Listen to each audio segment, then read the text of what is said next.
Franklin's Way to Wealth is a timeless collection of proverbs and practical wisdom about frugality, industry, and financial independence.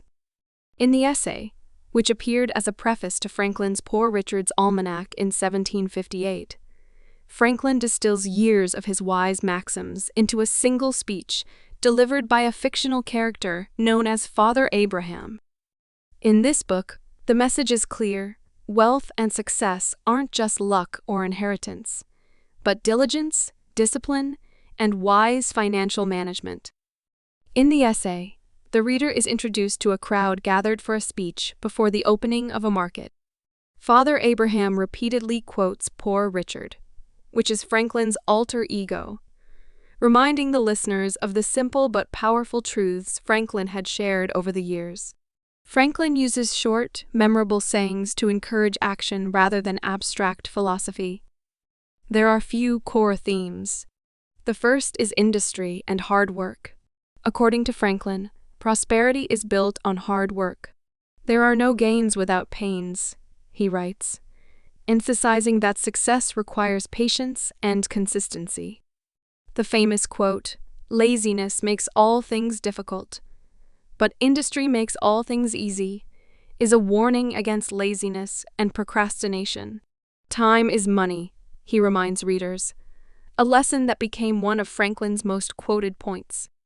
Whenever one wastes time, one loses the opportunity to improve one's skills, earn income, or advance. Lost time is never found again, he writes, urging readers to value each hour more than gold.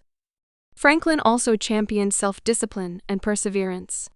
Rather than relying on sudden windfalls or risky ventures to build wealth, he believes true wealth is built over time through consistent effort and good habits. The second is frugality and saving. Frugality is the second major principle in the way to wealth. The following are Franklin's warnings about people who work hard but spend their earnings carelessly.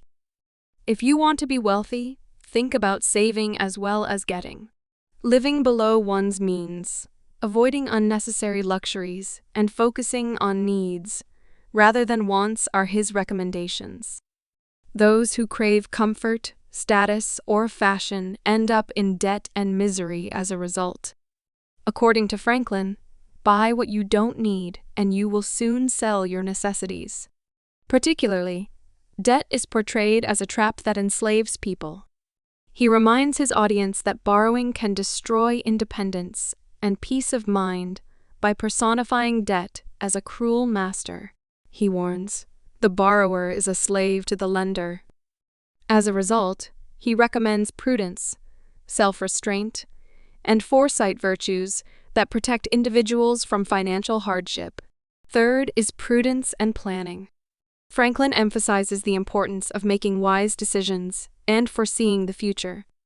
The key to success isn't just working hard and saving money, but also using judgment when it comes to spending, investing, and planning.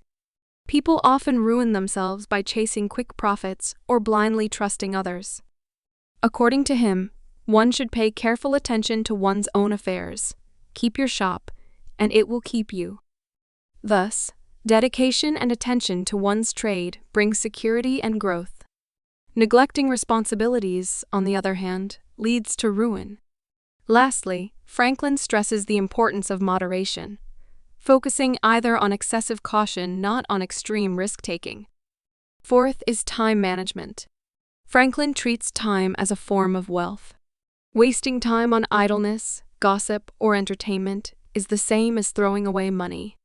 He encourages people to make every minute count, to rise early, and to cultivate a mindset of continuous improvement. Fifth is self-reliance and character. Beyond money, Franklin's message is moral and philosophical. True wealth, he argues, comes from character, which is honesty, reliability, humility, and virtue. He insists that a good reputation is worth more than gold, since trust and integrity are the foundation of lasting success. He also promotes self-reliance, encouraging readers to depend on their own labor and judgment rather than external help or luck. God helps them that help themselves, he reminds, echoing the Puritan work ethic while emphasizing personal responsibility. Franklin's worldview blends moral virtue with practical economics. Thrift, diligence, and prudence are not merely financial tools, but moral obligations. Living well means living wisely, responsibly, and with gratitude for the opportunities each day brings. While everyone in the crowd agrees with Father Abraham's advice, few actually follow it. He concludes after delivering his list of wise sayings. The people nod approvingly and say the advice is good, but then proceed to spend freely at the market. As a result, Franklin ends the essay with a touch of irony, reminding readers that knowledge is useless if it is not put into action. Franklin's advice is timeless, universal, and practical. Through disciplined living, one can achieve independence and peace of mind rather than becoming rich in the modern sense of excess. Franklin's message endures because it speaks to a truth that transcends time. Success begins within. Wealth is not only measured in money, but in the habits, values, and self-control that allow a person to live freely and well.